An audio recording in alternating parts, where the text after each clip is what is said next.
رجالكم ولكن رسول الله وخاتم النبيين وكان الله بكل شيء عليما إن الله وملائكته يصلون على النبي يا أيها الذين آمنوا صلوا عليه وسلموا تسليما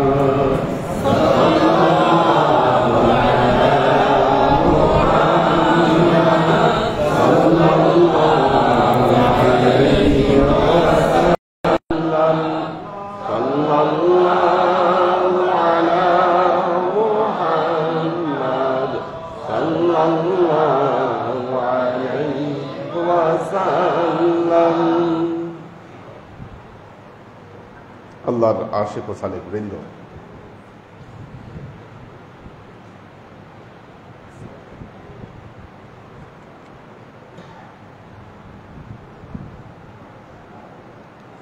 সূরা আশ-শুরা আয়াত 23 আল্লাহ তার কালামে পাকে ইরশাদ করছেন, কুল লা আসআলুকুম আলাইহি আজরান ইল্লাল মাওয়াদ্দাতা ফিল কুরবা ওয়া মান ইয়াকতারিফ হাসানাতান নাজিদ লাহু ফিহা হুসনা ইন্নাল্লাহা গফুরুন শাকুর। আল্লাহ তার নবীকে বলতেছেন, কুল, হে নবী আপনি বলে দিন, লা আসআলুকুম, আমি তোমাদের থেকে চাই না, লা আসআলুকুম, আমি তোমাদের থেকে চাই না। কি চাই না? আজরং, প্রতিদান, আজর বেতন, প্রতিদান। কিসের জন্য প্রতিদান? আল্লাহ কেন বললেন কি প্রতিদান? আল্লাহর নবী দিন, আল্লাহর দিন পৌঁছে দিচ্ছেন মানুষের কাছে, দিন রাত এই দিন নিয়ে কষ্ট করছেন। আল্লাহ তার নবীকে বলতে বললেন, হে নবী আপনি বলুন, আমি এর বিনিময়ে কোনো প্রতিদান চাই না, ইল্লা, তবে হ্যাঁ একটা প্রতিদান চাই,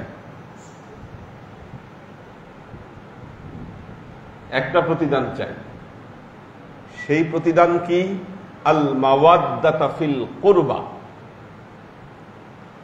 তোমরা আমার নিকট আত্মীয়র প্রতি মাওয়াদ্দাত তথা ভালোবাসা প্রকাশ করবা।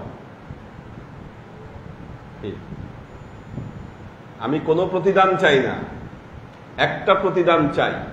এই প্রতিদান হলো আল মাওয়াদ্দাতা ফিল কুরবা, তোমরা আমার নিকট আত্মীয়র প্রতি তোমরা ভালোবাসা, মাওয়াদ্দা, সৎ আচরণ তোমরা আমার নিকট আত্মীয়র প্রতি প্রকাশ করবা।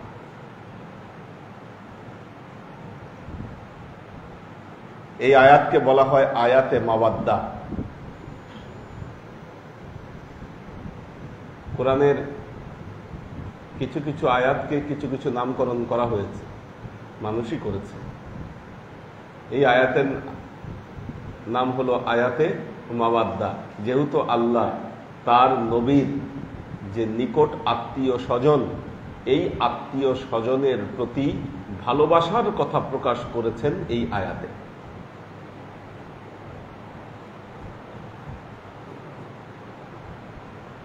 নির্দেশ কে দিলেন? আল্লাহ। কোরআনের নির্দেশ। যদি এটা হাদিসের নির্দেশ হতো তাহলে বুঝতাম যে এইটা মুস্তাহাবও হতে পারে, সুন্নত হতে পারে, কি এটার হুকুমে একটু কম বেশ হতে পারে। কিন্তু স্বয়ং আল্লাহ তাআলা যখন কোনো বিষয়ে আদেশ দিয়েছেন,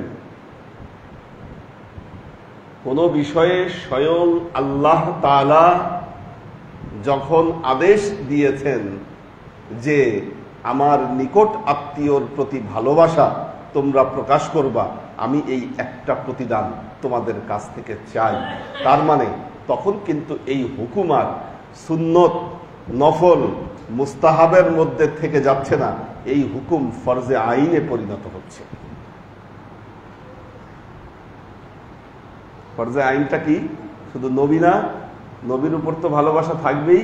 নবী বলতেছে যে আমার করবা নিকট আত্মীয় স্বজন, এর প্রতি তোমাদের ভালোবাসা প্রকাশ করতে হবে, এটা আল্লাহ আমাকে জানাইছে।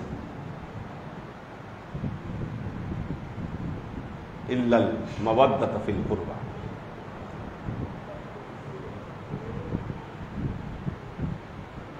আল্লাহ নবী বলেছেন ওই নামাজ পরিপূর্ণ হয় না যেই নামাজে আমি মুহাম্মদ রাসূলুল্লাহ সাল্লাল্লাহু আলাইহি ওয়াসাল্লাম এবং আমার আলের উপরে দরুদ পেশ না করা হয়।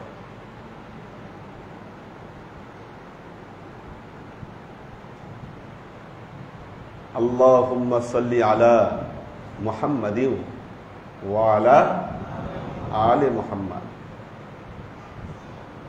কামা সাল্লাইতা আলা ইব্রাহিমা ওয়া আলা আলি ইব্রাহিমা। হযরত ইব্রাহিম আলাইহিস সালামের পরিবার পরিজনের উপর যদি কি, যেখানে আমরা হযরত ইব্রাহিম আলাইহিস সালামের পরিবার পরিজনের উপরেও আমরা আমাদের নামাজের দরুদে আমরা তাদের উপরে দরুদ পেশ করতেছি, সালাম পেশ করছি, তাহলে আপনি চিন্তা করেন উম্মতে মুহাম্মদী হিসাবে মুহাম্মদ মুস্তাফা সাল্লাল্লাহু আলাইহি ওয়াসাল্লামের আলের সাথে আপনার সম্পর্ক থাকা এটা কতটা জরুরি।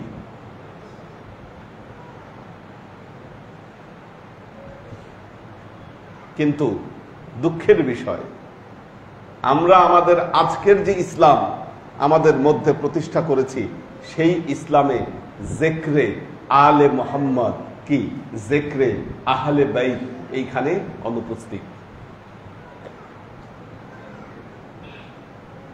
আল্লাহ নবী এটাও বলেছেন ইমানদার আর মুনাফিক কি, ইমানদার আর মুনাফিক চেনার উপায় হলো ইমানদাররা আল্লাহ নবী এবং তার আহলে বাইতের প্রতি তাদের মহব্বত থাকবে, আর মুনাফিকের এই মহব্বত থাকবে না।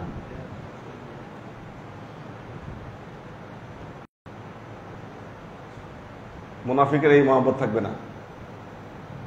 সুতরাং কোরআনের এই আয়াত দ্বারা বোঝা যায় শুধু মুহাম্মদ মুস্তাফা সাল্লাল্লাহু আলাইহি ওয়াসাল্লাম নয়, আলে মুহাম্মদ মুস্তাফা সাল্লাল্লাহু আলাইহি ওয়াসাল্লামের প্রতিও ঈমান এবং মাওয়াদ্দাত আমাদের ঈমানের অংশ।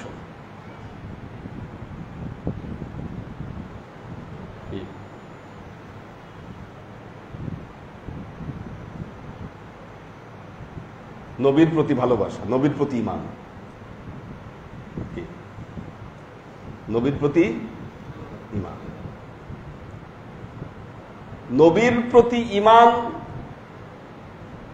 প্রেমপূর্ণ ঈমান থাকতে হবে, ভালোবাসাপূর্ণ ঈমান থাকতে হবে। যদি ভালোবাসাপূর্ণ ঈমান না থাকে সেই ঈমান পরিপূর্ণ নয়।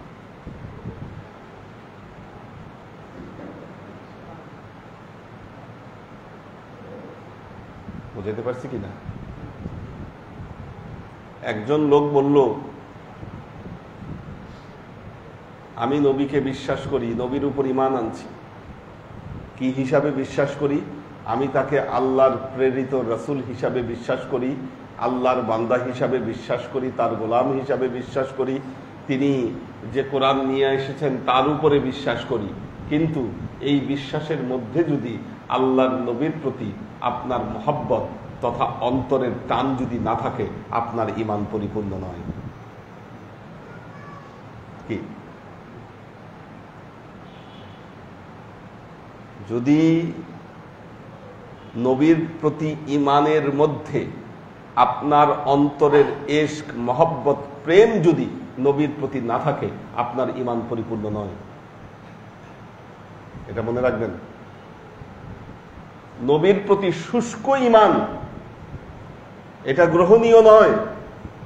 একটা প্রেম, একটা ভালোবাসা মুহাম্মদ মুস্তাফা সাল্লাল্লাহু আলাইহি ওয়াসাল্লামের উপর থাকতে হবে আপনার। আমরা দরুদ বলি, দরুদ, দরুদ শব্দটা ফার্সি শব্দ, দার্দ থেকে দরুদ। দার্দ মানে কি? ব্যথা। ফার্সিতে দার্দ শব্দের অর্থ হলো ব্যথা। যার, আপনি কাকে ভালোবাসেন প্রমাণিত হচ্ছে যার কথা স্মরণ করলে অন্তরে ব্যথা অনুভব করেন, তার প্রতি আপনার মহব্বত। এই জন্য দরুদ বলা হয়। দরুদ এমন কথা, এমন সালাওয়াত কি যার মাধ্যমে নবীর প্রতি প্রেম, ভালোবাসা এবং ব্যথা অনুভব করা হয়।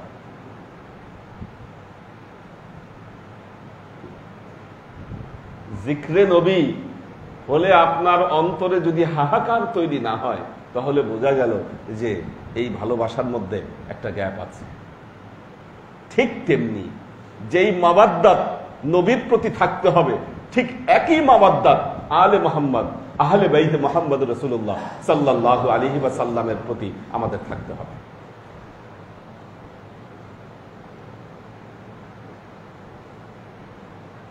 আল্লাহ আশেক ও সালেক বৃন্দ, নবীর আহলে বাইত কারা? নবীর আহলে বাইত কারা? আহলে বাইতের তিনটা স্তর আছে, তিনটা স্তর। সর্বপ্রথম স্তর যারা আয়াতে তাতহীরার অন্তর্ভুক্ত।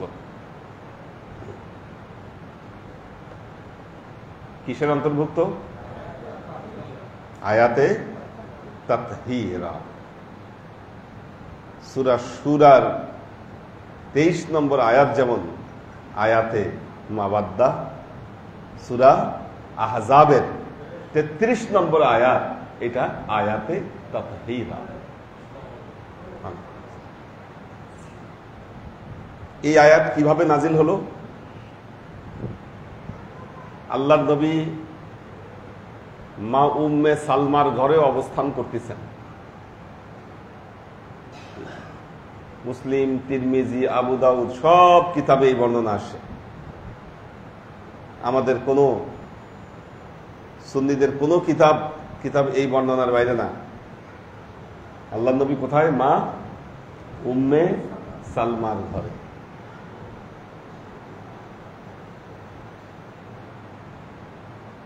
হঠাৎ জিবরাইল আমিন আল্লাহর নবীর ঘরে প্রবেশ করলেন। প্রবেশ করার পরে আয়াত নাজিল করলেন, ইউরিদুল্লাহু লিইউযহিবা আনকুমুর রিজ্জা আহলাল বাইত ওয়া ইতাহহিরাকুম তাতহীরা। আল্লাহ তাআলা চান আহলে বাইতের সদস্যদের মধ্যে থেকে সমস্ত পাপ পঙ্কিলতাকে দূরীভূত করে দিতে আর তাদেরকে পরিপূর্ণভাবে পুত পবিত্র করে দিতে। ওয়া ইতাহহিরাকুম তাতহীরা। দুটো শব্দ ব্যবহার করছেন আল্লাহ তাহারতের ক্ষেত্রে, যেখানে কোরআনের একটা শব্দ বড় হুকুম প্রতিষ্ঠা করে ফেলে। প্রথমে বললেন ইউরিদুল্লাহু লিইউযহিবা আনকুমুর রিজ্জা আহলাল বাইত। আল্লাহ চান, ইউরিদুল্লাহু আল্লাহ চান, লিইউযহিবা আনকুমুর রিজ্জা আহলে বাইতের সদস্যদের মধ্যে থেকে সব ত্রুটি বিচ্যুতি আল্লাহ কি করবেন? দূর করে দিবেন। ব্যাপারটা বুঝেন। চান কে? আল্লাহ। আল্লাহ যে জিনিস চেয়েছে, কি কোরআনের কথায় যেখানে আসছে আল্লাহ চায়, ওই জিনিস না হওয়ার কোনো সম্ভাবনা আছে? আপনার মনে যদি সংশয় থাকে আল্লাহ চাওয়ার পরেও ত্রুটি বিচ্যুতি দূর হওয়া সম্ভব না, মানুষ হিসেবে কিছু ত্রুটি বিচ্যুতি থেকে যেতে পারে, আপনার ঈমানটা কোন জায়গায় যাবে?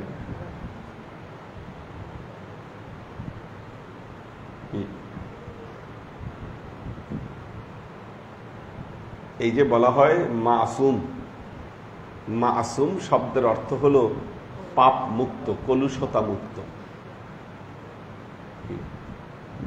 আচ্ছা, আপনারা একটা জিনিস চিন্তা করেন, পৃথিবীতে এত লোক থাকতে মুহাম্মদ মুস্তাফা সাল্লাল্লাহু আলাইহি ওয়াসাল্লামকে আল্লাহ এই সত্তাকে নবুয়তের জন্য বেছে নিয়েছেন। এটা কি একটা বিশেষ সিলেকশন নয়? কি আদম, ইব্রাহিম, ঈসা, মুসা এনারা সবাই কি আল্লাহর বিশেষ সিলেকশন না? এনাদের সাথে বাকি মানুষের যদি আপনি তুলনা করেন, কি আমরাও মানুষ, ওনারাও মানুষ ছিল, মানুষের মধ্যে ত্রুটি বিচ্যুতি থাকতেই পারে। আপনি যদি এই চিন্তা করেন, নাউজুবিল্লাহ, আপনার ঈমান থাকবে?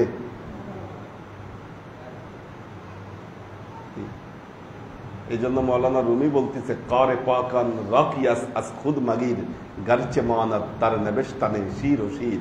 বলতেছে যে যারা পাক ব্যক্তি, অলিয়া উলিয়াগণ, তাদের সাথে নিজেদেরকে তুলনা করো না। দুই শির বানান একই রকম, কিন্তু একটা শির মানুষ খায়, আরেকটা শির মানুষকে খায়। মানে এক শির অর্থ দুধ, আরেক শির অর্থ বাঘ। কি মানুষ দুধ খায় আর বাঘ মানুষ খায়।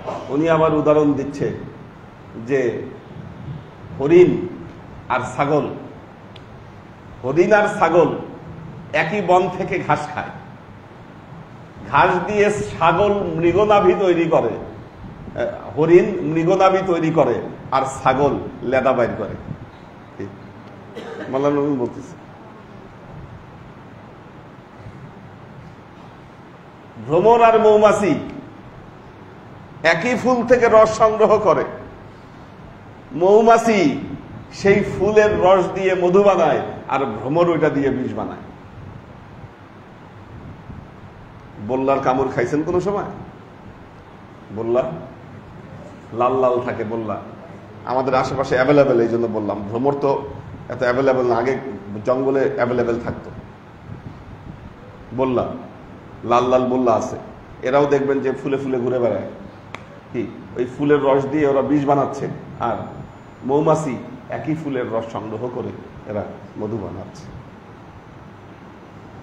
কাজে এই সিলেকশন গুলা, এটা আল্লাহর স্পেশাল সিলেকশন। এখানে কোনো যুক্তি কি মস্তিষ্ক প্রসূত জ্ঞান মানুষের এখানে কাজ করবে না। কোরআনের আয়াত, আল্লাহ যা বলেছে এটার উপর আপনাকে সারেন্ডার করতে হবে। কি আল্লাহ বলতেছে, ইউরিদুল্লাহু লিইযহিবা আনকুমুর রিজ্জা আহলাল বাইত। আল্লাহ আহলে বাইতের সদস্যদের মধ্যে থেকে ত্রুটি বিচ্যুতি দূর করে ফেলতে চান। আরো কি করতে চান? ওয়ায়ুতাহহিরাকুম তাতহীরা। আল্লাহ বলতেছেন, আল্লাহ তোমাদেরকে একেবারে পুত পবিত্র করে নিতে চান। এই আয়াত নাজিল হওয়ার পর আল্লাহ নবী হযরত আলীকে ডাকলেন, মা ফাতেমাকে ডাকলেন, হাসান হোসেনকে ডাকলেন, এবং নিজের গায়ের চাদর খুলে এনাদেরকে এক চাদরের নিচে জড়ায়ে ধরলেন। মুসলিম শরীফের হাদিস। এবং বললেন, হাউলাই আহলে বাইতি। এই আয়াতটা নাজিল হওয়ার পরে বললেন, আল্লাহ এরাই হলো আমার আহলে বাইতের সদস্য।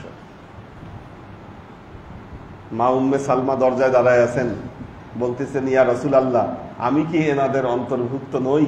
আল্লাহ নবী বললেন, উম্মে সালমা, তুমি এদের অন্তর্ভুক্ত নও, তবে হ্যাঁ, তুমি তোমার স্বীয় সম্মানে প্রতিষ্ঠিত।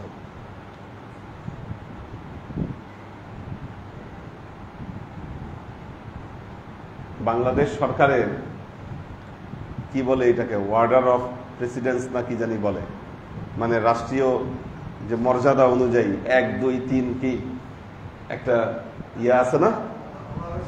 হ্যাঁ, অর্ডারের একটা সিকোয়েন্স আছে। হ্যাঁ, অর্ডার অফ প্রেসিডেন্সি না এরকম কি একটা বলে, মানে 1 নম্বর ব্যক্তিকে, 2 নম্বর ব্যক্তিকে, 3 নম্বর ব্যক্তিকে, এরকম একটা সিকোয়েন্স আছে।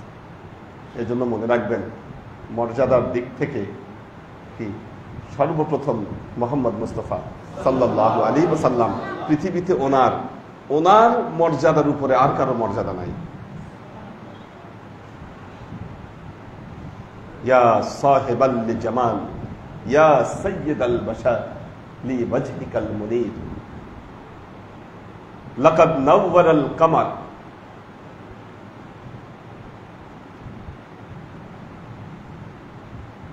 লা ইউমকিনুস সানা কামা কানা হাক্কাহু বাদ আজ খোদা বুজুর্গ তুই কিসসা মুখতাসার।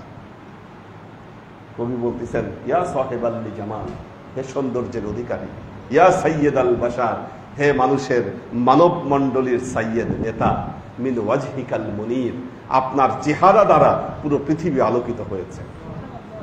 লা ইউমকিনুস সানা কামা কানা হাক্কাহু, আপনার প্রশংসা করা আপনার হক অনুযায়ী এটা কারো পক্ষে সম্ভব না।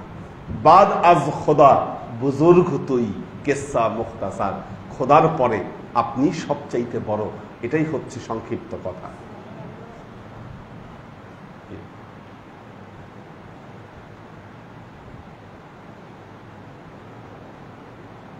আমাদের মধ্যে কিছু আহমক আছে, এরা গবেষণা করে আল্লাহর পরে জিব্রাইলের মর্যাদা বেশি কিনা, না অন্য কোনো ফেরেশতাদের মর্যাদা বেশি, কি এই আলোচনায় তারা লিপ্ত। বলেন, এগুলো আলোচনা হয়?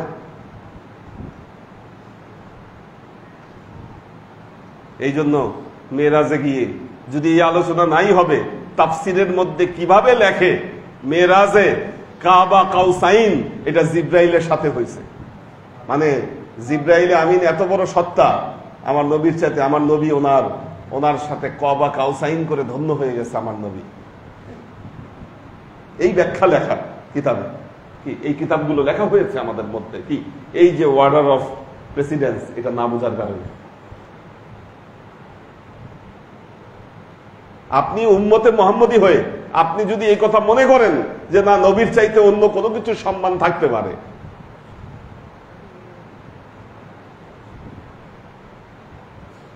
কাবা বড় না নবী বড়?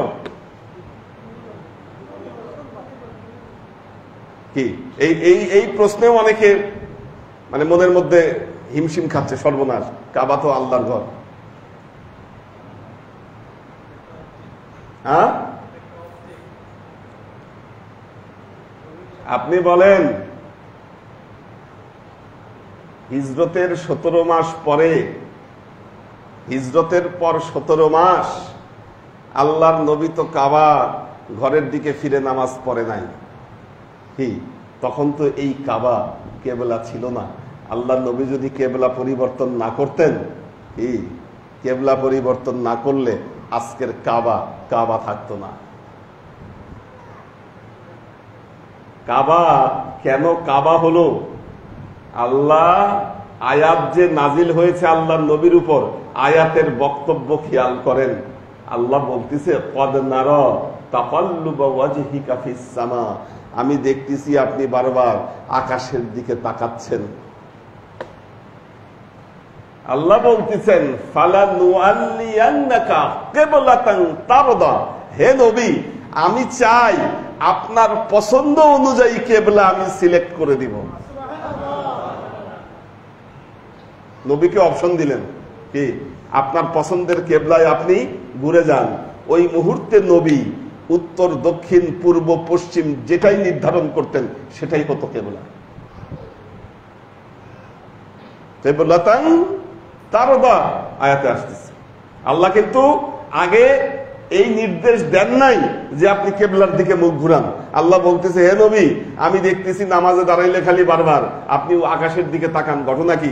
আপনি তো বুঝতেছি যে না কেবলা নিয়ে আপনার একটু সমস্যা হচ্ছে, আচ্ছা আপনার পছন্দের কেবলাই আমি ঘুরাই দিব। কি ওই যে মসজিদে কেবলা তাই আমরা যে গেলাম, ওইখানে এই আয়াত নাজিল হলো।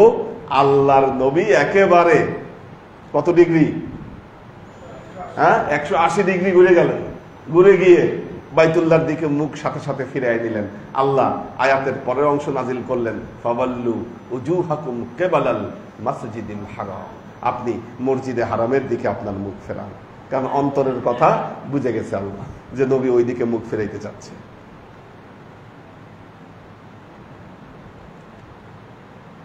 হযরত ওমর রাদিয়াল্লাহু তাআলা আনহু হাজরে আসওয়াদের সামনে দাঁড়ায় বলতেছে, হাজরে আসওয়াদ তুমি একটা কালো পাথর ছাড়া আর কিচ্ছু না।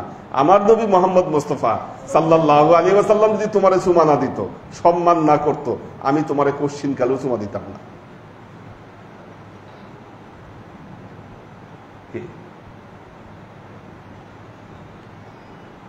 ওয়াত্তাখিযু মাকামা ইব্রাহিমা মুসাল্লা। মাকামে ইব্রাহিম কি?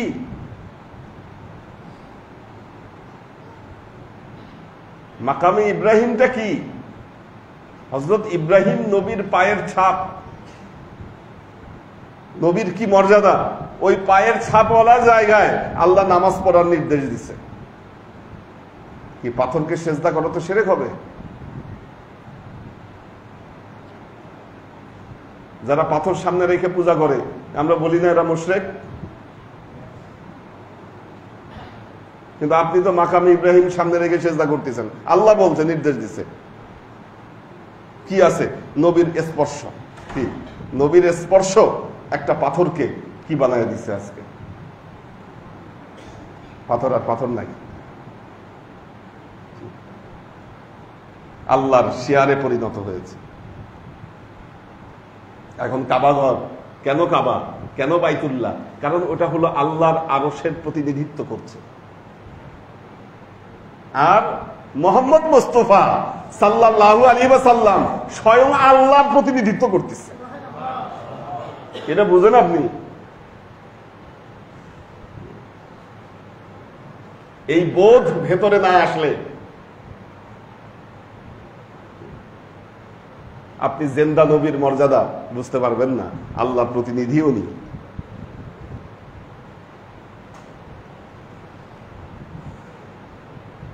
দুইটাই দোয়া কবুলের জায়গা, মারাত্মক জায়গা।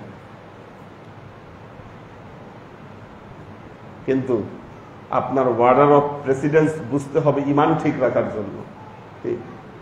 এখন আপনি নবীর চাইতে আপনি মনে করেন কাবার সম্মান বেশি,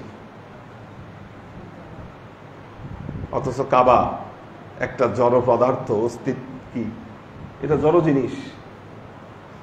আমরা বারবার এই জায়গাগুলোতে আমরা ভুল করি, এই জন্য হেদায়েত থেকে আমরা পিছিয়ে সরে যাই। আমার ঈমান ঠিক রাখতে হবে, তো আমাকে বুঝতে হবে আমার ঈমানের ধারাটা কোন দিক দিয়ে যাচ্ছে। আমার নবী যদি কাবাঘর তওয়াফ না করত, স্পর্শ না করত, আজকে এই কাবাঘরের কোনো মূল্য থাকতো না, আমরাও যেতাম না। আর আজকে আমাদের কিছু আলেম বলতেছে হজ করতে গিয়া মদিনায় যাওয়ার কোনো দরকারই নাই। আবার এই রকম শব্দ ব্যবহার করেছে, অজাগায় কুজাগায় দোয়া করা যাবে না। এই কথা দ্বারা উনি মানে এই যে মসজিদে নববীর আশেপাশের কিছু জায়গাকে উল্লেখ করছে, অজাগা কুজাগা। বাস্তবতা এটা আমাদের জীবনে। আবার আমরা তাদেরকেই মাথায় তুলে রাখতেছি, এরাই বিরাট আলেম।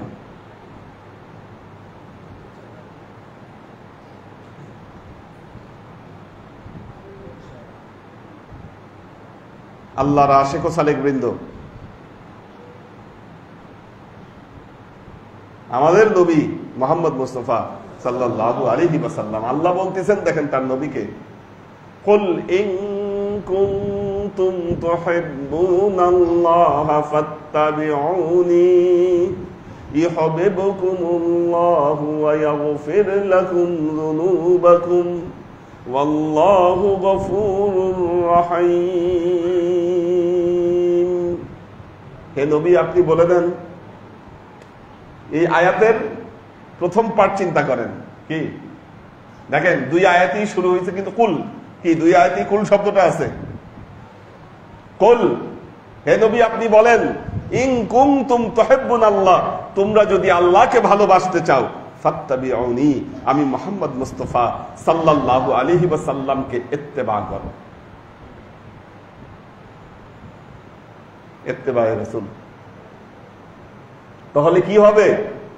ইত্তেবা করলে আল্লাহ বলতিছে ইউহিব্বুকুমুল্লাহু ওয়া ইয়াগফির লাকুম যুনুবাকুম, আল্লাহ তোমাদেরকে ভালোবাসবেন। ইউহিব্বুকুমুল্লাহ, আল্লাহ তোমাদেরকে মহব্বত করবেন।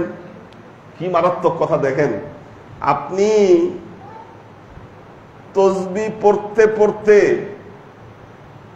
লক্ষ তসবি পড়লে সেজদা দিতে দিতে মাথা ঠুকতে ঠুকতে ফাটায় ফেললেও আল্লাহর সাথে কোনো যোগাযোগ হবে না যতক্ষণ না পর্যন্ত আল্লাহর শর্ত আমার পেয়ারা হাবিব মোহাম্মদ মুস্তাফা সাল্লাল্লাহু আলাইহি ওয়াসাল্লামকে ইত্তেবা না করা পর্যন্ত আমার সাথে তোমার কোনো যোগাযোগ নাই।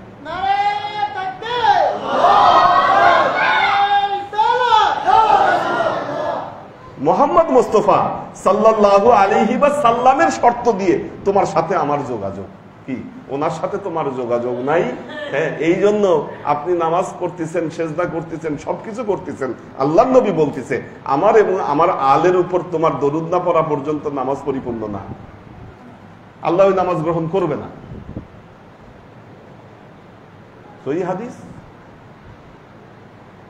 এই জন্য আমরা নামাজ পড়ি, দোয়া করি, দোয়া আল্লাহর কাছে যায় না কেন? ভাই কেন যায় না? লাইন ঠিক নাই। লাইন ঠিক করেন, দোয়া অটোমেটিক কবুল হবে, কোনো দোয়া ফিরবে না। লাইনটা তো ঠিক করতে হবে আগে। আল্লাহ শর্ত দিছে ইউহিব্বুকুমুল্লাহ, মুহাম্মদ মুস্তাফাকে ইত্তেবা করো, আল্লাহ তোমাকে ভালোবাসবে। কি এই মুহাম্মদ মুস্তাফা সাল্লাল্লাহু আলাইহি ওয়াসাল্লাম ফাত্তাবিউনি, আল্লাহ শর্ত দিল মহব্বতের ক্ষেত্রে। আবার এই আল্লাহ তার রাসূলকে বলতেছেন, হে রাসূল কুল, আপনি বলেন, লা আসআলুকুম আলাইহি আজরা, আমি তোমাদের কাছে কোনো প্রতিদান চাচ্ছি না, একটা প্রতিদান, ইল্লাল মাওয়াদ্দাতা ফিল কুরবা, তুমি আমার নিকটাত্মীয়র প্রতি ভালোবাসা প্রকাশ করো। কেন? কারণ এটাও হলো ঈমানের আরেকটা জায়গা, আরেকটা অংশ, এটা মাওয়াদ্দাতা ফিল কুরবা।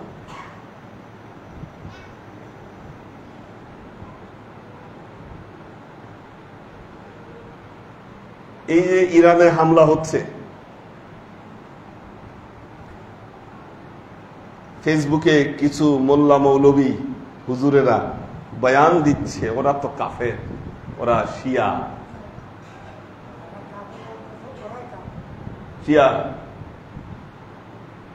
এই যে মুনাফেক গুলা কোনো কথা বলতেছে না, মুখ চুপ করে আছে। কেন জানেন? এদের খোদা ট্রাম্প, এদের খোদা ট্রাম্প। কি খোদা অসন্তুষ্ট হবে, এই জন্য মুখ দিয়ে কোনো কথা বের হয় না। হ্যাঁ, খোদাকে অসন্তুষ্ট করা যাবে না। কি যদি খোদা এদের আল্লাহ হইতো, ট্রাম্পকে ভয় করত? বাংলাদেশের মৌলবীরা আজকে চুপ কেন বলেন? কেউ কোনো কথা বলছে না কেন?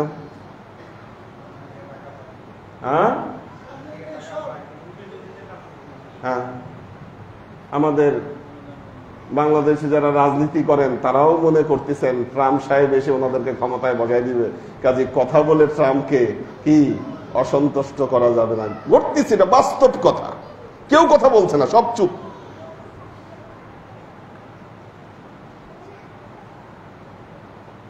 কোলে করে ট্রাম্প ক্ষমতায় বসায় দিবে আপনারে, না? হ্যাঁ, তুতিল মুলকা মান তাশা ওয়া তানজিউল মুলকা মিম্মান তাশা ওয়া তুইজ্জু মান তাশা ওয়া তুযিল্লু মান তাশা বিয়াদিকাল খায়র ইন্নাকা আলা কুল্লি শাইইন কাদির। এটা ভুলে গেছে এই আয়াত, ওরা এই আয়াতের নাই।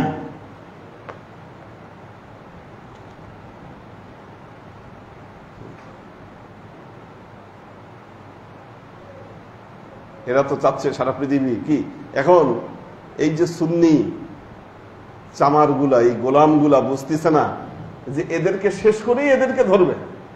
এর আগে স্পেনে মুসলমানদেরকে এইভাবেই শেষ করছে। মসজিদে ওই মশলাগত মত পার্থক্য তৈরি করে দুই দলকে বিভক্ত করে রাখছে। প্রথমে এক দলকে ধরছে, মারছে, এরপর আরেক দলকে মারছে। কি আমরা এখন যেই মৌলবীগুলা এই ইতিহাস ঐতিহ্য কোনো কিছুর সাথে এদের সম্পর্ক নাই, খালি মাদ্রাসায় পড়ে ওই শিয়া সুন্নি খারেজি হাম্বলি এই দ্বন্দ্বগুলা খালি মাথার মধ্যে ঢুকায় রাখছে। এদের মাথায় তো আর কিচ্ছু নাই। এইরকম সুন্নি মুসলমান দিয়ে সারা দেশ ভরে গেলে, পুরা দুনিয়া ভরে গেলে মুসলমানদের কোনো উন্নতি হবে না। আজকে ইরানের জন্য আমাদের দোয়া করা প্রয়োজন, কারণ ইরান যদি আজকে হেরে যায় মুসলিম উম্মার বিরাট একটা ক্ষতি হয়ে যাবে। কয়েকশো বছর আবার পিছায় যাবে আমাদের যে এই ফিরে আসা, মানে ঘুরে দাঁড়ানো, এটা বহু বছর পিছায় যাবে।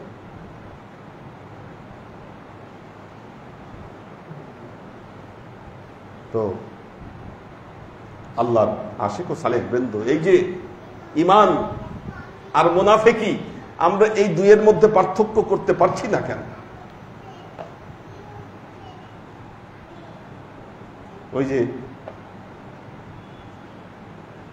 ঈমানের ধারাগুলাই তো আমাদের ঠিক নাই, জায়গাগুলা তো নড়বড়ে, জায়গাগুলা নড়বড়ে। আমরা এমন ইসলাম প্রতিষ্ঠা করেছি যেই ইসলামে নবীর সম্মানের চাইতে আরো অনেক সম্মান আমরা দাঁড় করায় রাখছি। একটা জিনিস খেয়াল করেন, আজকে বাইতুল্লাহ মসজিদে নববীতে লেখা আছে মুহাম্মদ রাসূলুল্লাহ, অনেকের নাম লেখা আছে। বাইতুল্লাহ আল্লাহ নাম ছাড়া মুহাম্মদ নাম দেখছেন? কালেমা একসাথে লেখা দেখছেন? লা ইলাহা ইল্লাল্লাহু মুহাম্মাদুর রাসূলুল্লাহ নাই, সব উঠাই দিছে, উঠাই দিছে। এই যে মুনাফিকের লক্ষণ। এদের প্রেতাত্মারাই বাংলাদেশে যখন ওয়াজ নসিহত করে তখন বলে মসজিদে আল্লাহ আর মোহাম্মদ একসাথে লেখা যাবে না, এগুলা ফতোয়া আছে। এগুলা কি? এরা ফতোয়া দেয়। কলেমা বলে শুধু লা ইলাহা ইল্লাল্লাহ কলেমার অংশ, মুহাম্মদুর রাসূলুল্লাহ কলেমার অংশ নয়। এগুলো ওয়াজ করা হয় আমাদের মসজিদের মেম্বারে বসে। আমরাও চরম ভক্তি নিয়ে এই ওয়াজগুলা শুনি আর তাদেরকে মাথার তাজ বানায় রাখি, এই আলেমগুলাকে।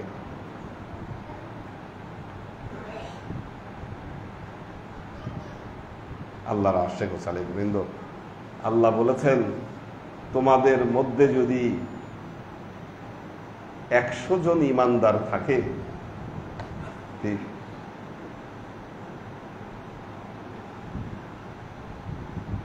1000 কাফেরদেরকে পরাজিত করা তোমাদের কোনো ব্যাপার না। 20 জন থাকলে কি 2000কে প্রতিহত করতে পারবা, আল্লাহ বলছে।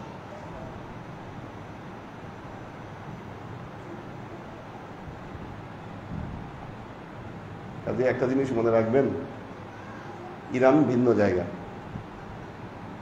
এত সহজে মনে করবেন না। আল্লাহ ভালো জানে কপালে কি আছে, কারণ এই সবগুলা তো একজোট হয়ে হামলায় পড়তে পারে। যদিও দেখলাম যে যুক্তরাজ্যের মন্ত্রী পিছু হটছে, ট্রাম্পকে বলতেছে যাওয়া ইরানের সাথে যুদ্ধে জড়ানো ঠিক হবে না, সুর নরম করতেছে। আল্লাহ যেন হেফাজত করে এদেরকে। হ্যাঁ, তো আল্লাহ আমাদের ঈমানকে পরিশুদ্ধ করুন। আমাদের এই প্রতিষ্ঠানের নাম আঞ্জুমানে ইসলাহাল ঈমান। ঈমানের জায়গাটা ঠিক করতে হবে আপনাকে। বারাকাল্লাহু লানা ওয়া লাকুম ফিল কুরআনিল আযীম ওয়া নাফা'আনা ওয়া ইয়্যাকুম লা আয়াতি ওয়া যিকরিল হাকীম ইন্নাহু তাআলা জাওয়াদুল কারীমুম মালিকুন বার রাউফুর রহিম। শিলার মা মুস্তাহিদুল মাহিন, কামরুল আনাম, মাহফুজুল হক উজ্জ্বল, সুলতান মামুন, সুরভি আক্তার নিপা, সাজ্জাদ রহমান, শোয়েব খান, মোহাম্মদ দুলাল আহমেদ, কোরবান আলী, HM মিল্টন, সোহেল খান, মোসাম্মদ রুনা, পর্ণা বিনতে কাদির, শাফায়াতুল্লাহ রঞ্জন, তাহমিনা ইয়াসমিন, সহিফা বিনতে আমির, মোহাম্মদ নুরুল ইসলাম ফরিদপুর ভাই আছেন, জেসমিন আক্তার, মিজানুর রহমান, কবির হোসেন, আব্দুল সালাম আজাদ, নাদিয়া সিলতানা শিলা, আব্দুর রাজ্জাক, জান্নাতুল ফেরদৌস, লুনা তাবাসসুম, লুবনা, মারুফুর রহমান, স্নিগ্ধা রাহি, HK কনক, আপেল মাহমুদ, আরিফা শেখ, ওমর শরীফ, ফরিদা ইয়াসমিন, মাসুদ কবির, সৈয়দ আহনাফ বাইদ, উম্মতে মোহাম্মদী, হাসনাত জামিল মোহাম্মদী, শাহরিয়ার আলম, সৈয়দা আনোয়ারা শরীফ, সুলতান আইরিন, সৈয়দা আমরিন শরীফ, পাখির ভেজ, AK আজাদ, আবির আহমেদ আরিয়ান, ফারহান আহমেদ। আল্লাহ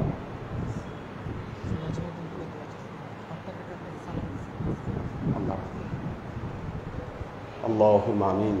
اللهم صل على محمد وعلى آل محمد كما صليت على إبراهيم وعلى آل إبراهيم إنك حميد مجيد.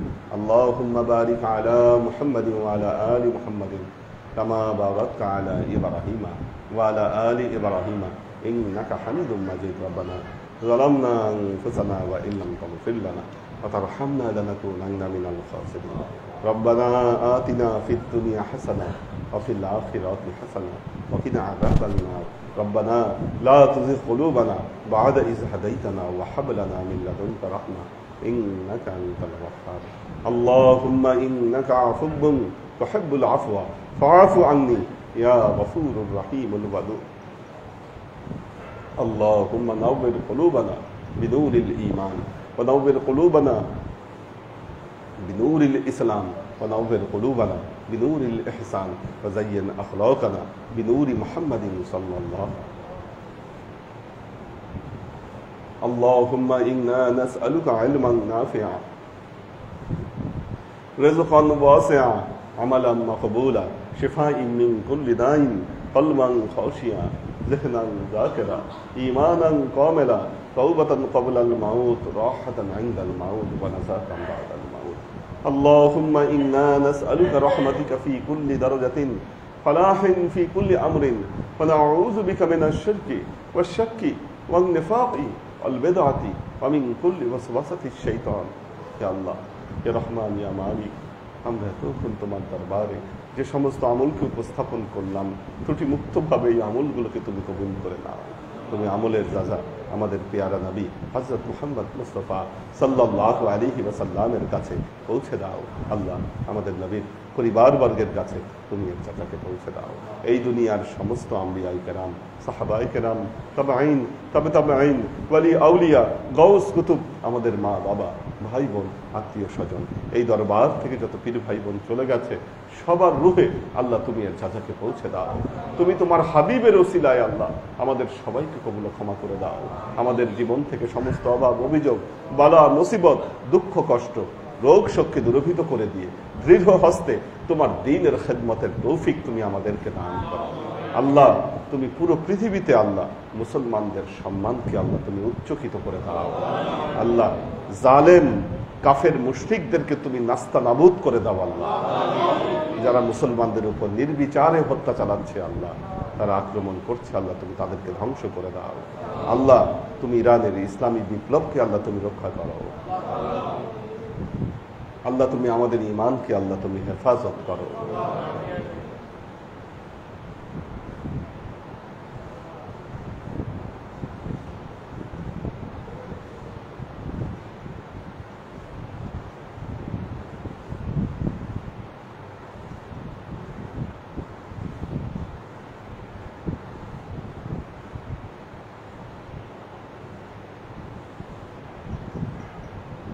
اللهم اجعلنا من الذين لا خوف عليهم ولا هم يحزنون. سبحان ربك رب العزة عما يصفون سلام على المرسلين والحمد لله رب العالمين. واجعل آخر كلمتنا عند الموت لا إله إلا الله محمد رسول الله.